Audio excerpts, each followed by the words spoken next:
Mr. Thirstmaster. I like that painting of the red stripe beer.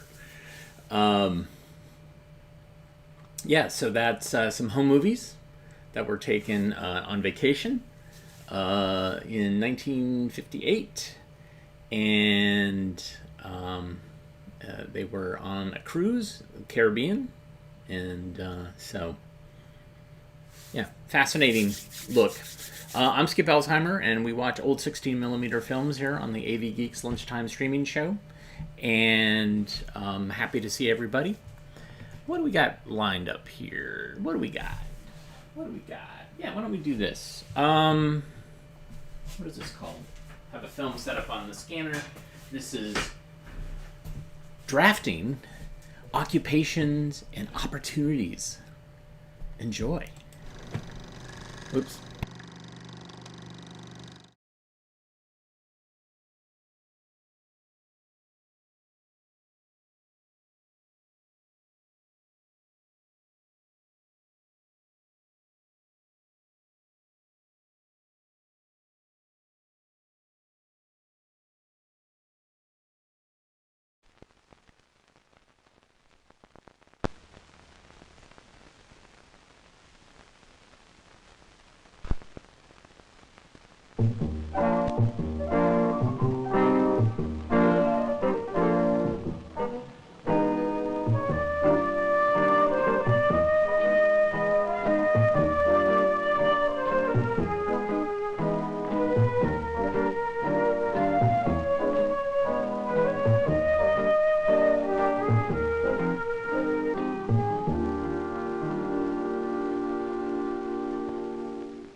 What is an idea? An idea is a mental picture. It's only visible to one person, however, until he communicates his idea to others. He can make a speech about his mental picture. He could also write a book about it. Or better yet, he can actually show them a sketch or diagram. But if he hasn't learned to sketch out his ideas, chances are they'll remain trapped in his imagination. On the other hand, if he makes his idea visible to others, they will see, understand, and help make it become a reality.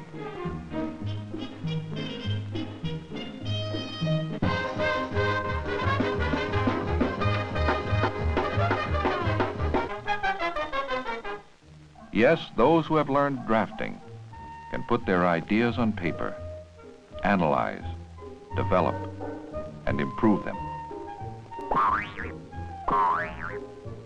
A housewife, for example, may decide her home needs another room. If she can show the carpenter her ideas on paper, the amount and cost of materials can be estimated accurately, and she can be pretty sure the room will turn out just as she pictured it. But without a clear picture, an enthusiastic carpenter just might supply his own idea. Suppose an auto buff wants to modify the exhaust system of his car. He could waste a lot of time and money using the trial and error method. Or he can draft his ideas on paper, then choose the best one. Drafting belongs to the employee in an industrial plant, the man in military service, the white-collar worker, the retired businessman, the housewife, as well as the young man in school. If the old saying, "One picture is worth 10,000 words," is true, the person with drafting ability commands an astounding vocabulary indeed. No matter where you go in the world, a wheel, for example, is always a wheel. And of course, everyone knows a rose is always a rose.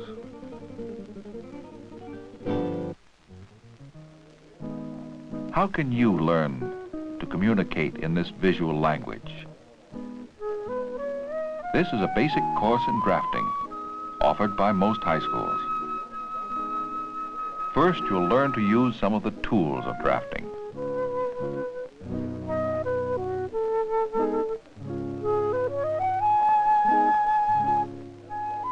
The most important tool is your pencil.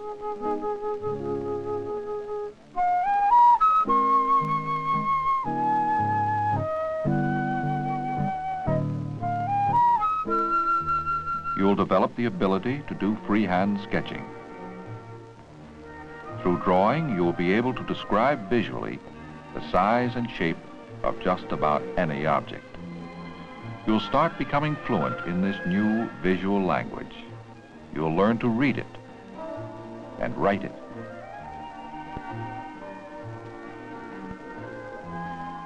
Did you ever stop to think how a transistor radio is manufactured?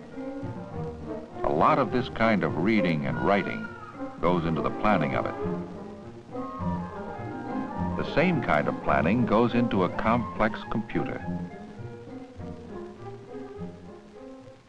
A racing car wouldn't get far if its electrical system wasn't carefully planned.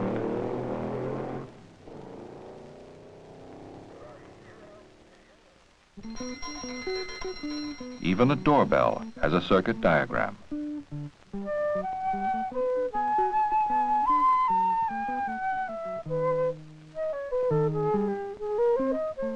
Whether it's doorbells or computers, electrical systems must be housed in something.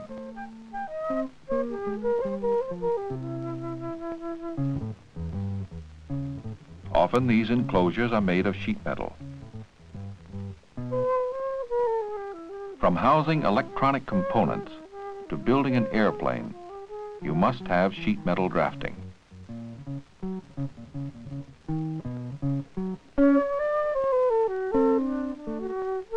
This kind of map shows the location of rivers and hills, their altitude and degree of slope, and sometimes the type of soil. Freeways, pipelines, buildings, anything built on the ground could hardly be planned or constructed without civil drafting.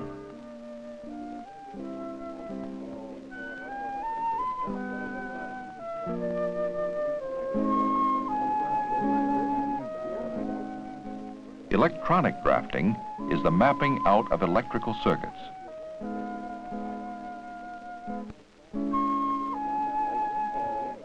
It is basic to the invention or design of anything powered by electricity. Without electronic drafting, complex equipment used in television broadcasting would never exist.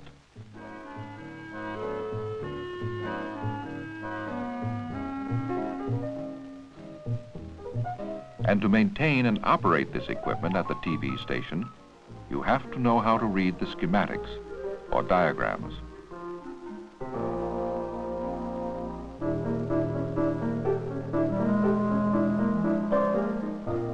Whether you plan to open your own TV repair shop or work in television broadcasting, reading and writing electronics will be a must. Sometimes a drawing or blueprint is not enough. An architect's client, for example, can't always visualize what he's paying for from blueprints. A model gives both client and architect a preview of the finished project.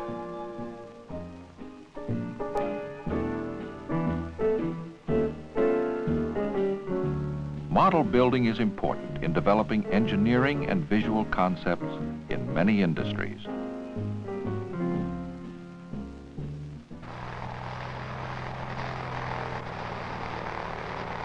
Every new aircraft design since the Wright brothers has required the talents of draftsmen.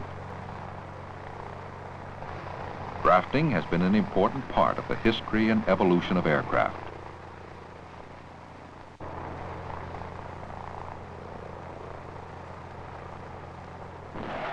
An engineering test pilot has to be able to read the blueprints of his plane. Perhaps you will want a career in the aerospace industry.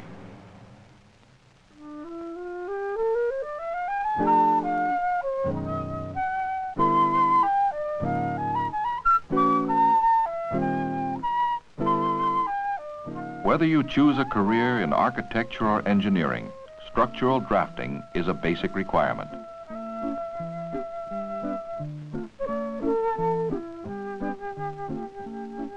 Through structural drafting, you'll learn some of the characteristics of steel, concrete, and wood, and their uses in construction.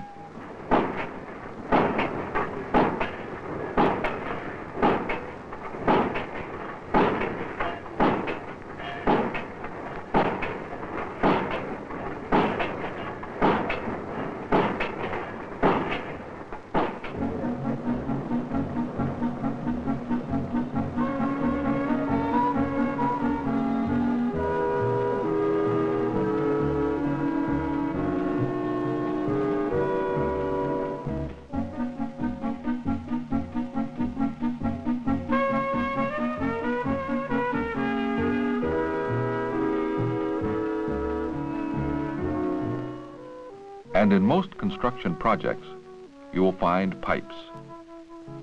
Where there are pipes, there must be careful planning. This planning is called piping drafting.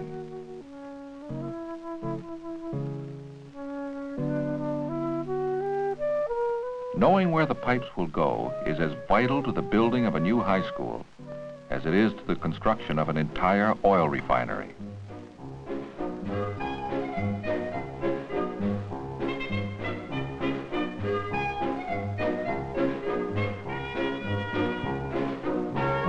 Perhaps there'll be a job for you in the oil industry.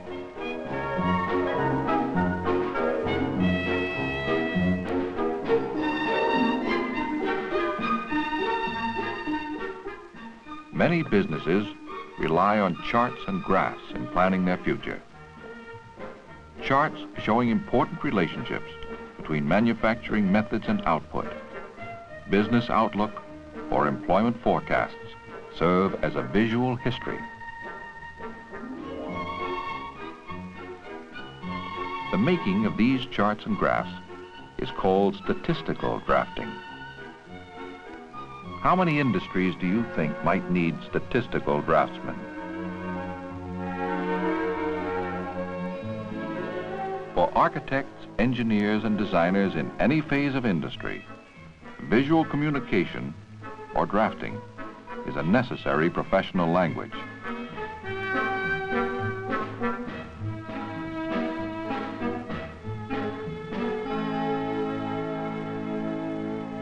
You can learn this professional language. All high schools teach it.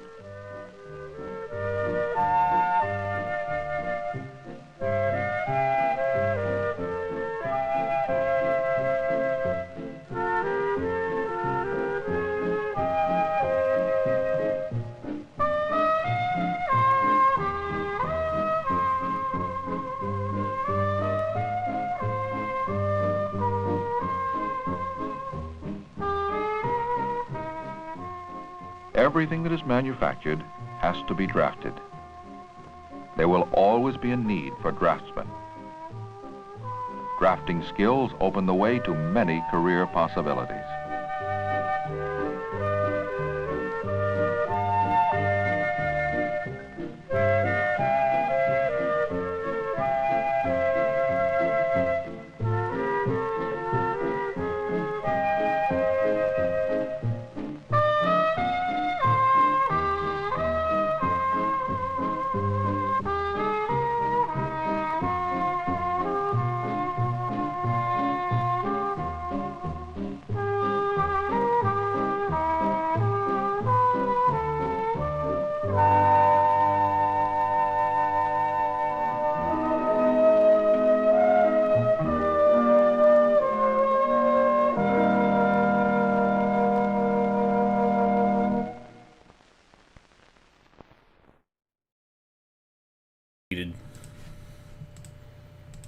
Bongos. If it had bongos, I'd be sold. Here's a film about Italy. Enjoy.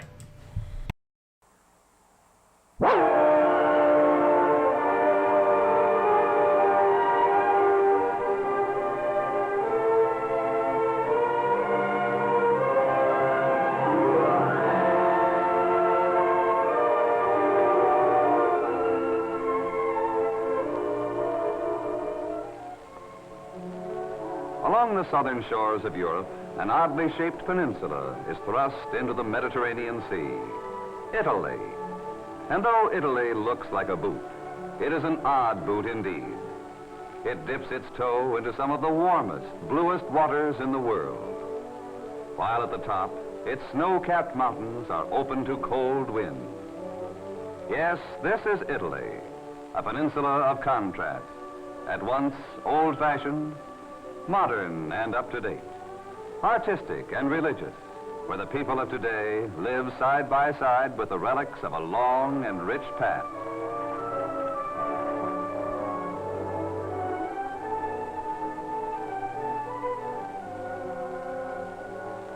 The contrasts begin in the north, where high mountains form the border of the country.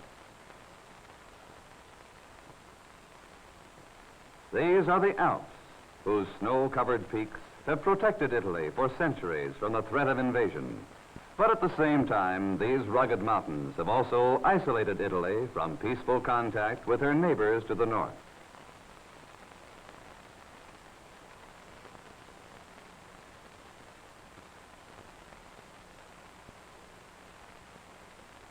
The highland farmer tends flocks of sheep and goats on the mountain meadows, or harvests grain with primitive tools.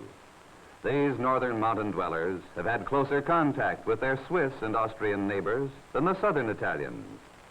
Many who live in these mountains even speak two languages, Italian and German. And the blond children of the region often bear a closer resemblance to northern Europeans than to the people who live in the rest of Italy.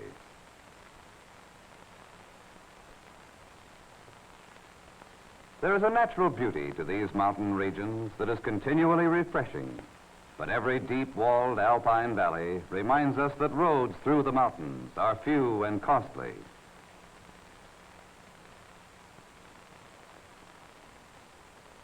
Railroad operations are also difficult and expensive.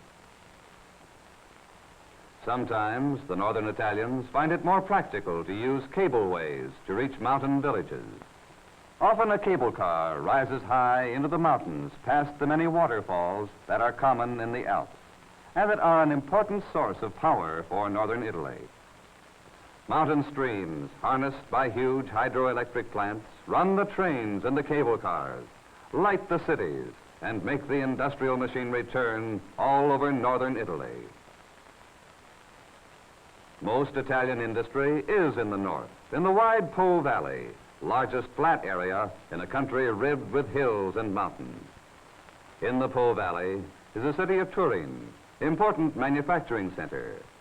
Nearby is Milan, the industrial and commercial center of the nation. Here in Milan, large factories produce automobiles, trucks, harvesters, and many other machines.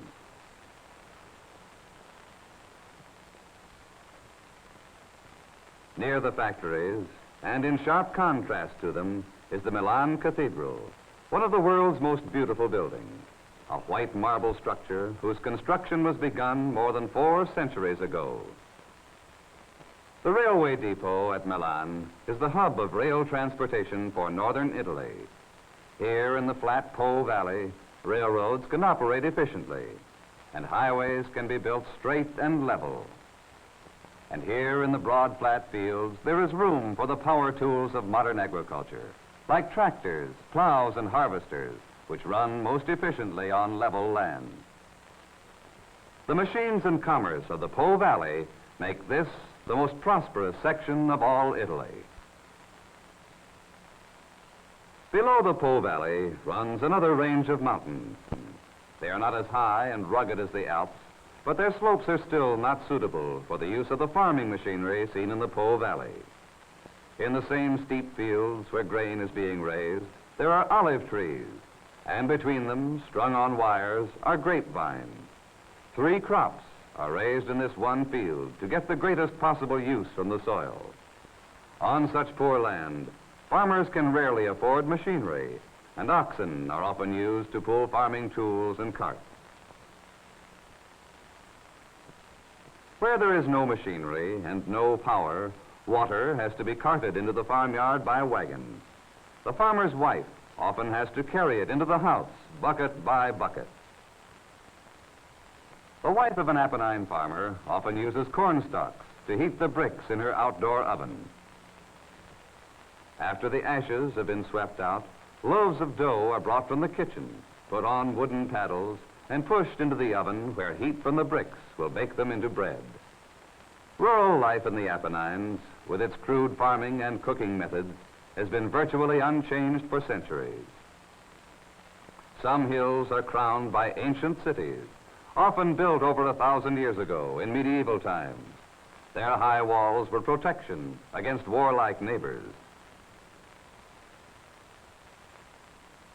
Such old cities are very crowded. Their narrow streets were meant for horses and carts rather than automobiles and trucks. Very few houses have electricity, and if a housewife talks about running water for cooking and washing, she can only mean the public fountain.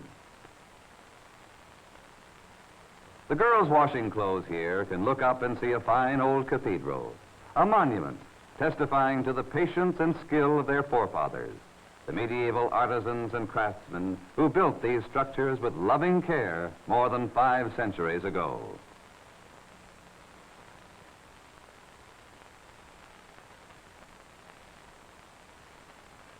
Among the hills of central Italy is Florence, the art center of southern Europe. It was here in the bright Mediterranean sunlight of the 16th century that the Dark Ages drew to an end, and the whole Western world opened to the imaginations of men like Leonardo da Vinci, of Galileo, of Michelangelo.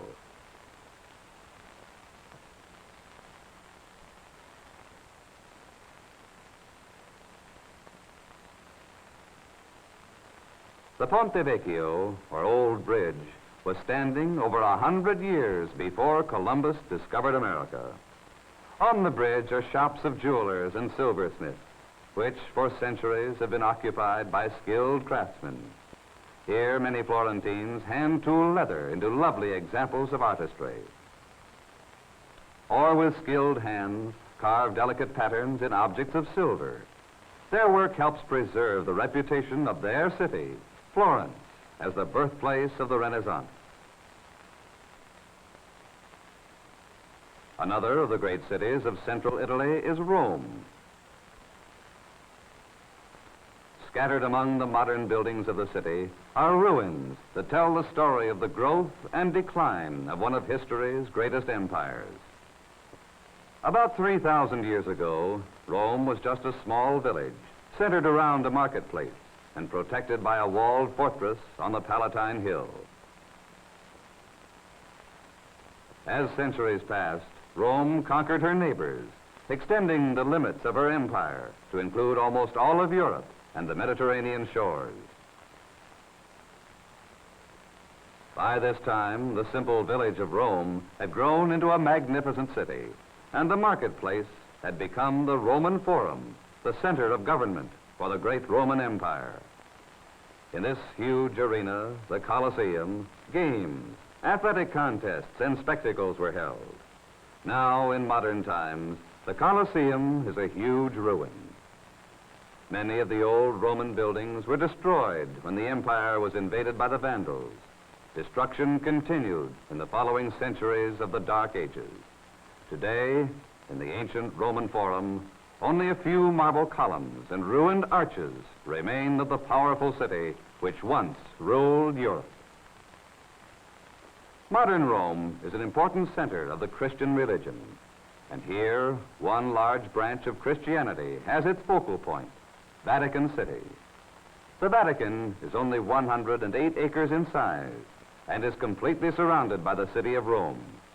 Yet it is a separate nation, independent of Italy, and governed by the Roman Catholic Church.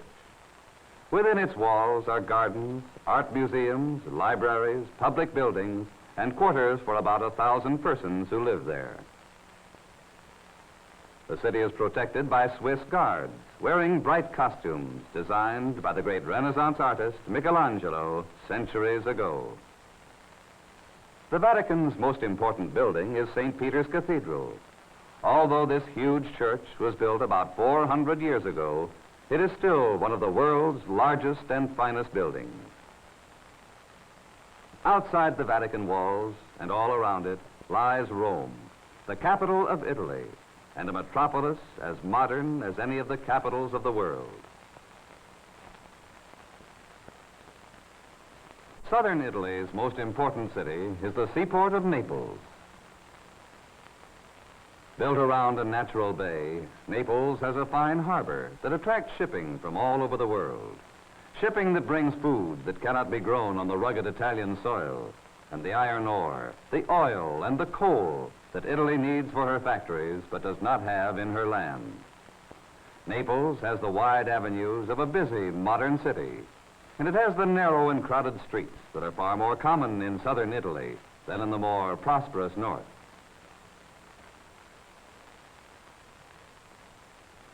Near Naples is what remains of the ancient Roman city of Pompeii, perhaps the best preserved ruins ever found.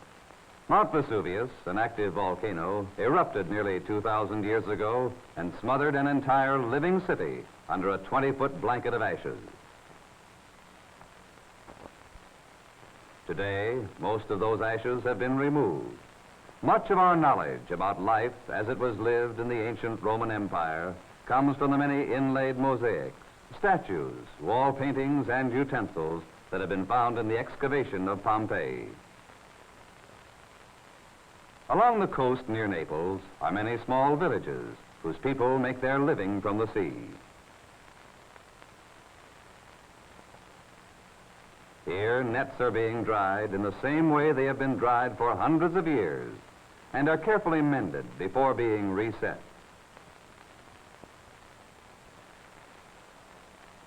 For in the deep blue water offshore, the nets may be damaged by the powerful swordfish, or may be filled with tiny octopus, both of which are considered delicious in Italy. Inland, the warm sun and temperate climate produce a wide variety of citrus fruits and winter vegetables, which are often shipped to northern cities to supplement the produce of the Po Valley. In the rugged Apennine Mountains of southern Italy, narrow terraces must be cut into steep hillsides to permit cultivation. Terraces which must be reinforced with rock walls if the soil is to be held in place. Every inch of every terrace is intensively cultivated. Grapes grow on overhead vines, while tomatoes, corn, and other garden vegetables ripen underneath. Such intensive cultivation is the Italian farmer's answer to the problems that arise when many people live on very little land. Italy, including Sicily, is about 1/30th the area of the United States of America. The United States has a population of about 150 million persons. But in tiny Italy, there are nearly 50 million, or about 10 times as many for each square mile of land. The problem for Italy is very acute, for as we have seen, Italy is a country with very little level land, and where farm machinery is difficult to use efficiently. One of Italy's basic problems is overcrowded land. In Italy, a great effort is made to promote the tourist trade. Every year, thousands of travelers come to Italy with money to spend. The country needs that money to purchase food and raw materials in foreign lands. The tourist can find many attractions in Italy. He finds a pleasant climate, fine restaurants, and resort hotels. He may be drawn to the north, drawn by the breathless beauty of alpine ice and snow, and by the brisk pleasures of thrilling winter sport. Or he may visit the breadbasket of Italy, the Po Valley, with its many flat farms, efficient transportation, and the huge industrial and commercial centers of Turin and Milan.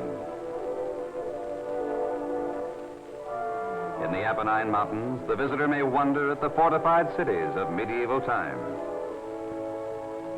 In Florence, he may relive the past, where the Renaissance began, and see how its spirit is still evident there in the art and craftsmanship of modern Italy. He may visit Rome and realize that 2,000 years ago, this was the center of the known civilized world. Or he may go to the Vatican to find some of Christianity's most revered shrines. farther south, tourists visit Naples to see the port, the modern city, the famous volcano Vesuvius, and the ruins of Pompeii. Or they may go inland to see how the farmers struggle to eke a living from the tiny terraces on rugged Apennine hillsides. Though poor in land and weak in resources, Italy, with its many contrasts, is an appealing, modern country, rich in beauty and cultural backgrounds. Her art and monuments tell how the people of Italy have played a long and vital part in the history of man and have contributed great things to the progress of civilization.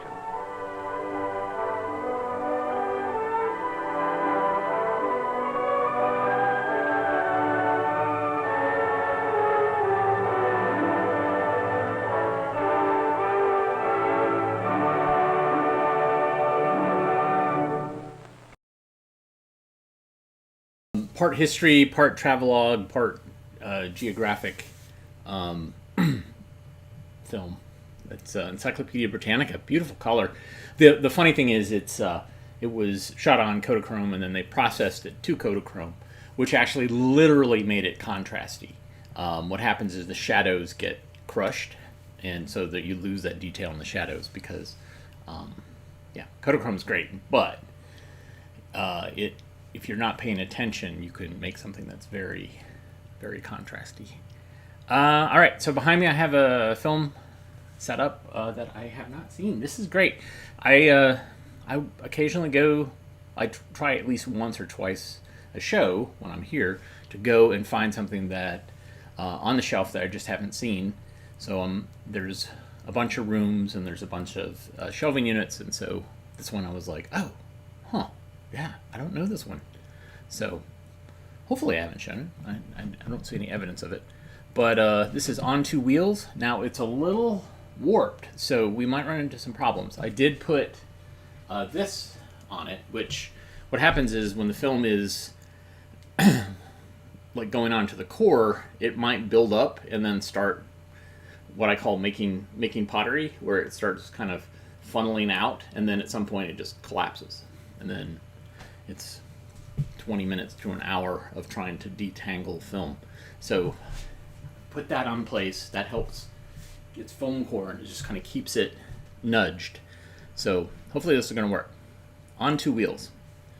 Brought to us by Chevrolet and Jim Handy. Enjoy.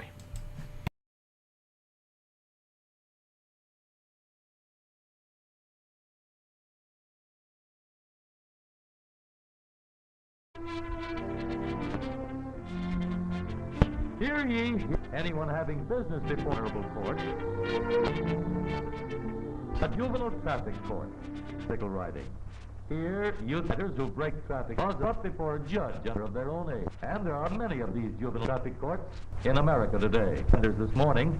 Your Honor, the first is William Whitmore. William Whitmore bike last Friday around 4 o'clock. William Whitmore, you've heard the charge. Do you want to plead guilty or not guilty? Guilty, Your Honor. It is my duty then to sentence you. You'd better leave your bike around the courthouse here all next week. On Thursday, the telegraph messengers are going to have a safety meeting at the Central YMCA. You go there, and then write a composition on the safe riding rules the messengers talk about. And now, before giving the prize money to those fellows who did the best job of riding last quarter, I want to talk about the 4 rules of safe bike riding that you're going to be judged on the coming 3 months. I'd like every one of you to be 100% on these 4. The first of these 4 rules is, ride alone. 2 on a bicycle is 1 too many. Look here, boys.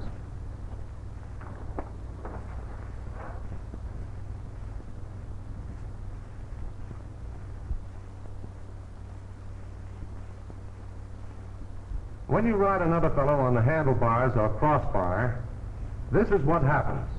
The shoulders and head of the boy on the crossbar shut off the view of the road ahead as if you had pulled down a black window shade. Furthermore, because of this other fellow on the crossbar, you've got to spread your knees way out, and that brings the sides of your feet on the pedals. When you ride alone, you ride safely. You can see clearly ahead. Your feet are flat on the pedals. You don't have the job of balancing the other boy.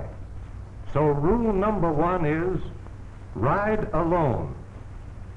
Safety rule number 2, the pedestrian has the right of way always. In some places, bicycles are not allowed on the street. They must use the sidewalk. And in other places, bicycles are ruled off the sidewalk. They must use the street.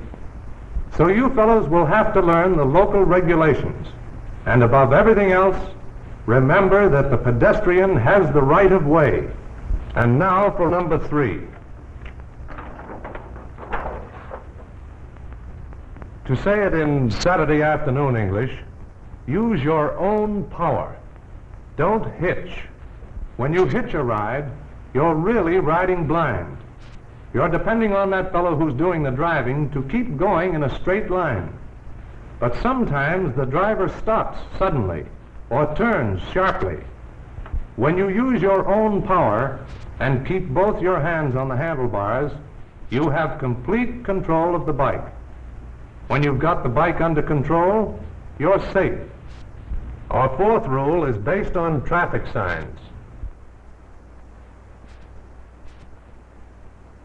Everyone knows what S-T-O-P spells.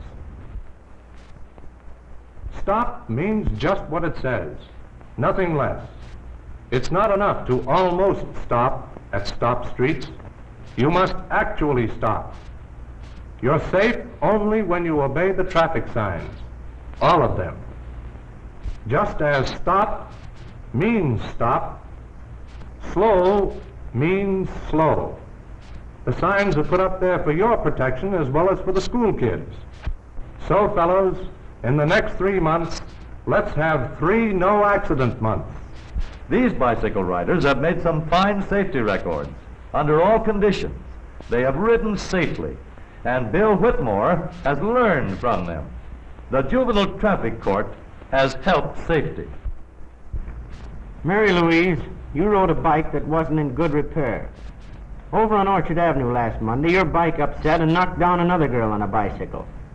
The reason was that the hand grip was loose, and when it came off, you lost control of the bicycle. Have you anything to say, Mary Lou?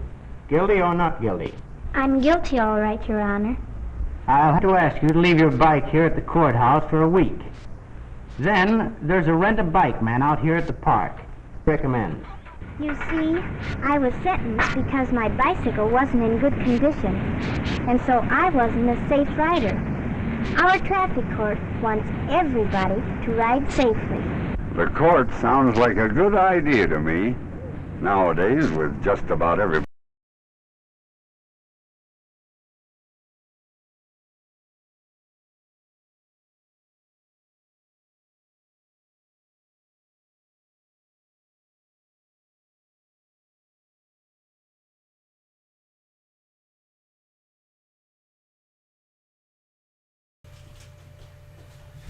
All right, that's not going to work. Let's watch this film about Washington Irving. Enjoy.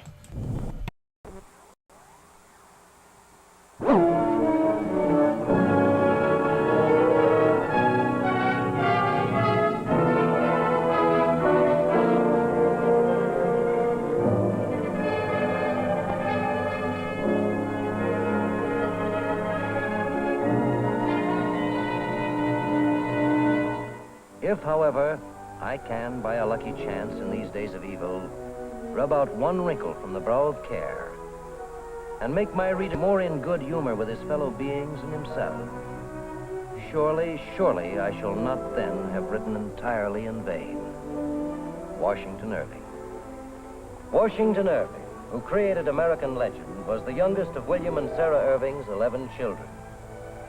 As a small child, Irving had occasion to meet his namesake. George Washington blessed the lad and told him that in his hands rested the future of the nation. Because of his family's modest circumstances, the future of Washington Irving led him to the law office of Henry Masterson, rather than to further education.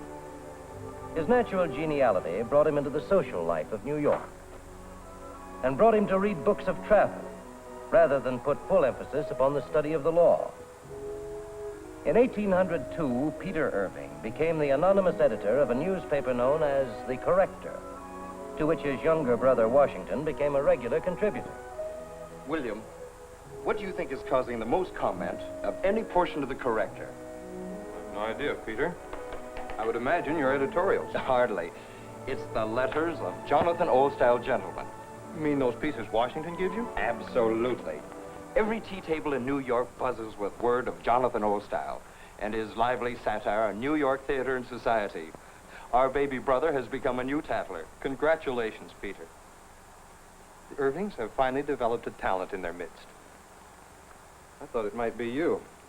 You, I'm sure, thought it might be me. But at least now we know that we have one. We'll have to foster Washington's talent, William. Give him every help we possibly can. Quite agreed, Peter. He shall have every opportunity to prove himself. At the age of 21, Washington Irving became very ill. He contracted consumption. Ebenezer, it's evident that Washington can work no longer. That's only for the time being, of course. Of course. Ebenezer, listen. William is out now trying to arrange for Washington's trip to Europe. If you're discussing the trip to Europe, you two, you know we can't afford it. The physician says it'll take more than 2 years to recover my strength. I shan't allow you to jeopardize your security. Son, your brothers believe in you and have great pride in you. Would you be so ungrateful as to deny them the pleasure of investing in that belief and pride? You set sail in 2 weeks, baby brother. I've arranged all the details for your safe passage. New York never was good enough for you, so now you're on your way. But you had to get sick to do it. William, you're a good son. Thank you, Mother. How happy Washington will be to get away from those law books. No happier than when you gave up medicine, Peter. Listen, all of you, though gratitude was never one of my virtues, you've all spoiled me terribly. If I were to say I am ungrateful now, even in jest, I would be denying one of the finest families a man could ever have. My good boys. Of course, you never will know whether I contracted this malady on purpose. And in the spring, Irving set sail for Europe. He visited France, Italy, Holland, England, and then 2 years later came home. New York was small, but it contained a few congenial spirits who were drawn together from time to time at Governor Kemble's home in Newark. They were called the Nine Worthies of Cockloft Hall. James Paulding, you look pensive this evening. William, I've been mulling over that idea you discussed with us. That is, for us to do a magazine satirizing our New York society. I'd like to try it. I agree, Paulding. Why don't we? But, Kemble, what should we aim at? As the wittiest member of our group, you should tell us, Washington. Well, I, of course, shouldn't mind running riot with every tradition of our time. Make this sober new world learn to laugh at itself. Perhaps we might use the form which Oliver Goldsmith and Joseph Addison applied so well. In other words, we could point up the foibles of our society, make the people laugh at themselves. That's right. Exactly. And so throughout the year 1807, there appeared 20 issues of that humorous publication, Salmagundi. Irving's work on this magazine made him known both as a writer and as a wit. He had passed the bar, but his social tendencies took precedence over his work as a lawyer. He led a tranquil, interesting life, but without much meaning until he fell in love with Matilda Hoffman. Matilda, will you marry me? I will take life seriously. I'll do anything you ask. I'll even stop writing. Oh, now, I shouldn't like that at all. Mein Herr Irving. You mean everything to me, Matilda. Will you marry me? If you promise me one thing, Anything. that you will never be cruel with your words. You must never try to hurt people, but always be as kind and charming to them as you are to me. I promise. Then I'm afraid I should like to marry you very much. Matilda. But in the spring of 1809, Matilda Hoffman became ill very suddenly. And since I've taken over Peter's project on the history of New York, he thinks it'll be a great success. It's a satire on that pompous new guidebook by Samuel Mitchell. Peter says all New York will be laughing. Washington, you promised never to be cruel with your words. If you are to be clever, let it be a gentle cleverness, without hurt, without malice. Yes, Matilda. If I'm to be clever, I will try to make it a very easy, charming sort of thing. Like the Hudson River. Like you, Matilda. And someday, you and I will live very quietly, very peacefully. And I shall write about America cheerfully. Because you will be by my side. You will always be by my side. Matilda's death was a crushing blow to the rising hopes of Irving, but the young writer could not deny himself the exercise of his genuine creative power, and under the pseudonym of Diedrich Knickerbocker, published his satirical History of New York. Washington, you seem to have created a legend in old Dietrich Knickerbocker. There's not a soul in all New York who hasn't read your history and chuckled over it. And everyone I know thinks Knickerbocker's a real person. But you should hear the protests of some of our early Dutch families' descendants, ranting over the fun made at them. No sense of humor. There's no malice in old Dietrich Knickerbocker. Merely broad satire in the handling of our young traditions. I personally think I've never read anything more charming. It's my opinion that baby brother is now a full-fledged writer, Kemble. Your compliments are most welcome, but I must stop you there, Peter. I still hesitate to adopt literature as a profession. For all we know, I may continue to be nothing but a leech on your pocketbook. Washington, I won't hear of such nonsense. Please, Peter. If it's all the same to you, I thought I might become a partner in your business house. I know I'm useless now, but you need help in your London office. And if you felt I might learn... Ebenezer and I would be more than happy to have you with us. But then it's settled. Washington Irving shall begin to earn his keep. In 1815, he set sail for Europe in the interests of his brother's firm. In England, Washington Irving's spirits were dampened when the Peter and Ebenezer Irving Company failed. He knew that now, to earn, he had to write. And in the fall of 1817, he made a visit to Abbotsford, where he met Walter Scott. It's quite beautiful and peaceful here around the Tweed River, Mr. Irving. Indeed, Mr. Scott, it almost compares favorably with our own Hudson. Oh, yes. The American through and through. As I was saying, young man, it appears you haven't even begun to tap the most important source of literary material there is. It seems to me there's no likelier source for subject matter than the legends of a country. For instance, take the backgrounds of German literature. Doesn't America have any such legends? None of long standing, Mr. Scott. Well, then make some up as you go along.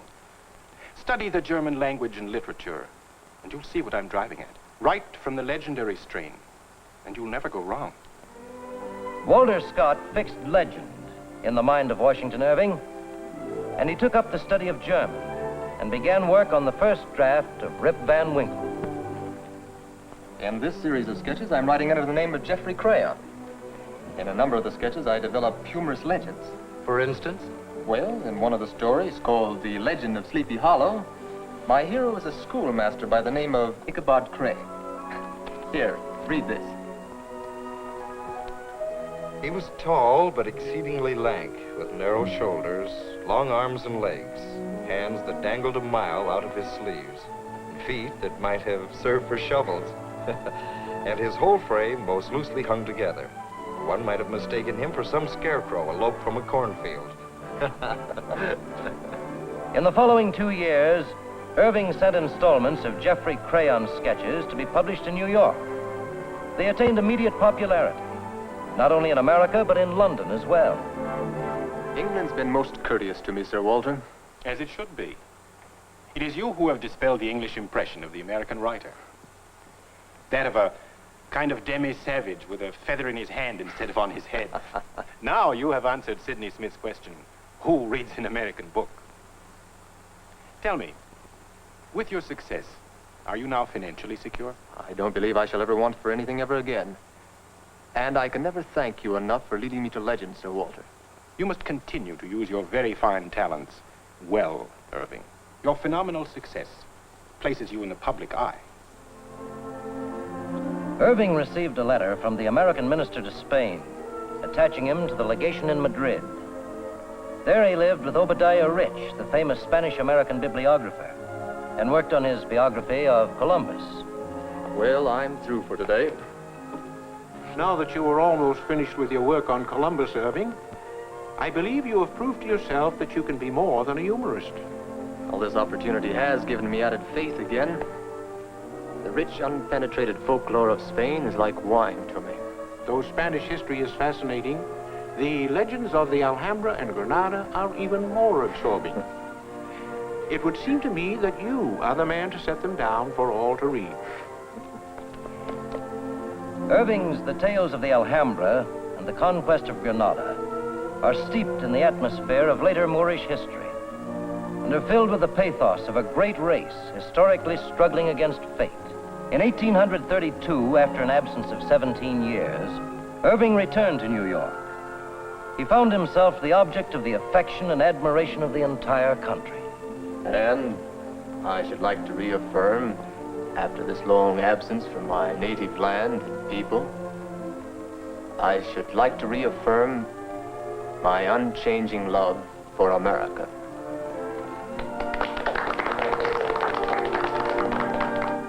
With the exception of 4 happy years in his beloved Spain as American minister, Irving spent the rest of his life in the surroundings he described in the legend of Sleepy Hollow.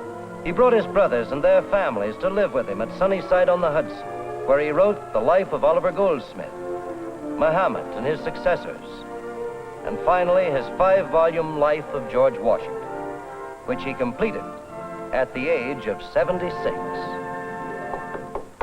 Come in. Well, speak up. What is it? Dinner will soon be ready, Uncle. All right, my girl. Enough, enough. Can't you see I'm writing? Yes, Uncle. No, wait. Come here to me. Your uncle is a nervous, irritable old man who should have stopped writing some time ago. I've had my say many times over. Oh, Uncle. No. I can remember when your Uncle Peter and Paulding and I discontinued Salmagundi because we didn't have any more to say. After that siege with General Washington, it is time you rested. You know you're very pretty. Thank you, Uncle. Almost as pretty as one young girl I once knew. Now, go and see to dinner. Rest a while, Uncle. I believe I shall.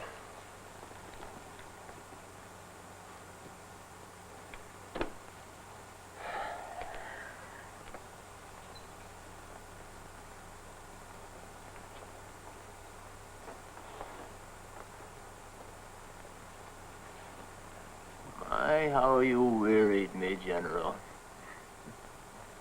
All 5 volumes of you.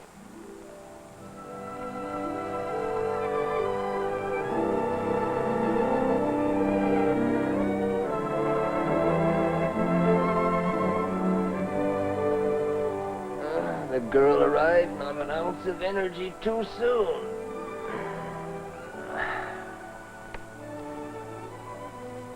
Now perhaps I can dream a while without the pen and ink to haunt me.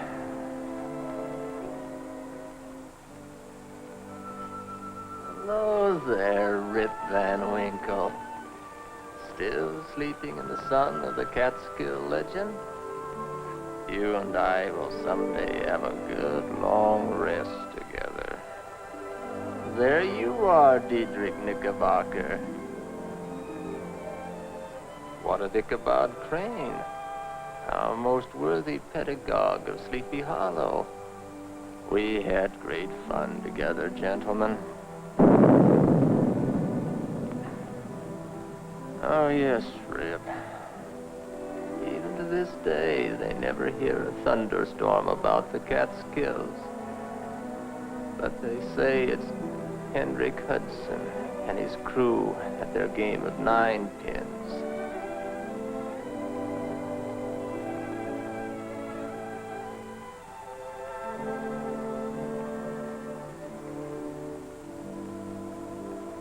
Uncle Washington, dinner's on the table. Uncle, do you hear me? Dinner's ready. The work of Washington Irving was the outcome of his own character and the land in which he was born, dealing for the most part with old world themes, but in the new world temper and spirit. He connected our own literature with the literature of Europe. His gifts were a sensitive spirit, a delightful humor, a vein of true sentiment, and an instinct for style. No, Hendrik Hudson, no one will ever ask again, who reads an American book?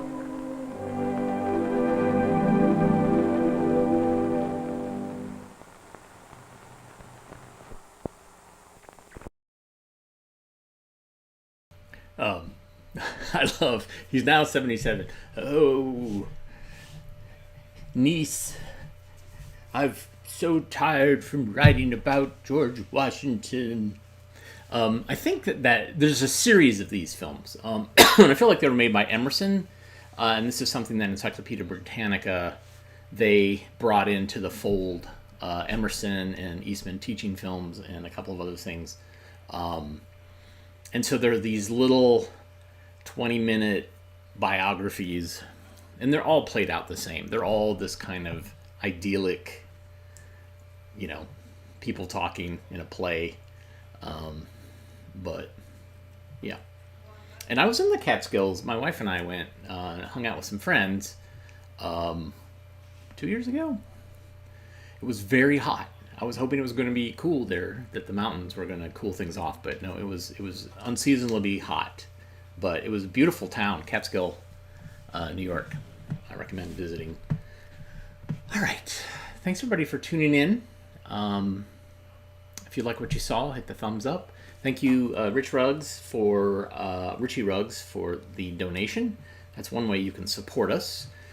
You can also go to ko-fi.com/avgeeks, patreon.com/avgeeks. Richie Ruggs used the super thanks option. And, yeah. But at the very least, just hit the thumbs up. Hit the like.